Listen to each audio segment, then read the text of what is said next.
उत्तर प्रदेश में साल 2022 में होने वाले विधानसभा चुनाव से पहले मुख्यमंत्री योगी आदित्यनाथ लगातार प्रदेश के अलग अलग जिलों का दौरा कर रहे हैं। इसी बीच मुख्यमंत्री योगी आदित्यनाथ एक बार फिर रामनगरी अयोध्या पहुंचे, जहां सीएम योगी ने महर्षि वेद विज्ञान विद्यापीठ की ओर से आयोजित श्री विष्णु सर्व अद्भुत शांति महायज्ञ के समापन कार्यक्रम में शिरकत की। इस दौरान सीएम योगी ने भगवान श्री राम के अस्तित्व पर सवाल खड़े करने वालों पर जमकर निशाना साधा। उन्होंने कहा कि श्री राम तो हम सब के पूर्वज हैं, इसलिए हम सब रामायण से जुड़े हुए हैं। आज विश्व भी अयोध्या से जुड़ने पर गर्व महसूस करता है और थाईलैंड के राजा तो खुद को राम का वंशज मानते हैं। थाईलैंड, लाओस के बाद में मान सकता था। थाईलैंड के राजा अपने आप को राम का वंशज मानते हैं। लाओस की परंपरा अपने को भारत के साथ जोड़ती है। कंबोडिया की पूरी परंपरा भारतीयता से प्रभावित है।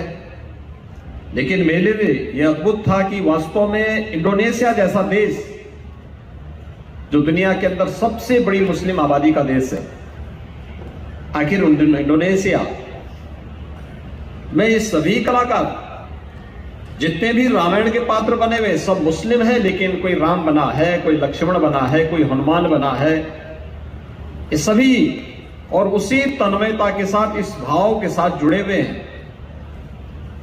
तो मैंने उनसे पूछा इस बात को लेकर के, मैंने कहा भी आप सब रामायण के उससे जुड़े हुए हैं, आप केवल एक कलाकार हैं और कलाकार के रूप में आप इस कार्यक्रम को करते हैं या केवल आपकी भावना भी इस रूप में है? उन्होंने कहा नहीं, हम केवल कलाकार नहीं हैं, राम के साथ हमारा आत्मीय संबंध है। और जब हमें आमंत्रण मिला था अयोध्या का, तो हम लोगों ने उस समय इस बात को कहा था कि साहब अयोध्या में चाहे हमें जैसे भी जाना होगा हम जाएंगे जरूर। अयोध्या आना हमारे लिए गौरव की बात है। मैंने कहा क्यों? उन्होंने कहा साहब देखिए, अयोध्या, राम, ये हमारे लिए कोई एक नाट्य मंचन नहीं है। राम हमारी भी आस्था के प्रतीक है, राम हमारे भी पूर्वज हैं। हमारे पूर्वजों ने किसी कालखंड में, किसी पीढ़ी ने अपनी उपासना विधि बदली होगी। उपासना विधि बदलने से पूर्वज नहीं बदल जाते हैं, और इसलिए राम हमारे भी पूर्वज है। राम के प्रति हमारे मन में भी वही श्रद्धा, वही आस्था का भाव है।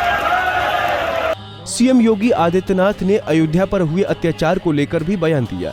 उन्होंने कहा कि अयोध्या ने 500 से ज्यादा वर्षों का संघर्ष को झेला है। अयोध्या में समय समय पर हमले होते रहे और हमारे भाव और भावनाओं को कुंद करने का काम होता रहा, लेकिन अयोध्या कभी चुप नहीं बैठी, क्योंकि राम ने न कभी अन्याय किया न सहा।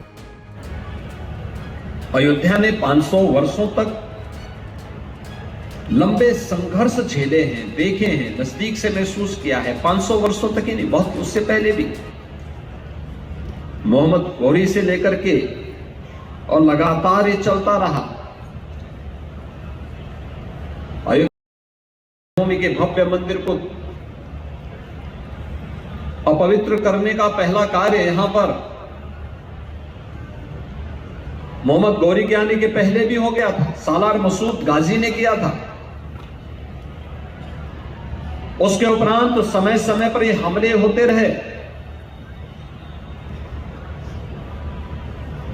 हमारी भावनाएं और हमारे भावों को कुंद करने का प्रयास होता रहा, लेकिन अयोध्या भी कभी चुपचाप नहीं बैठी।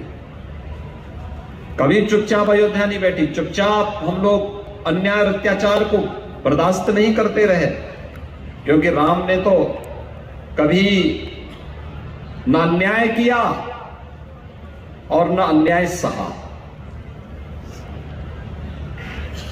यानी हम अधर्म भी नहीं करेंगे और अधर्म भी नहीं सहेंगे, और यही तो अयोध्या है,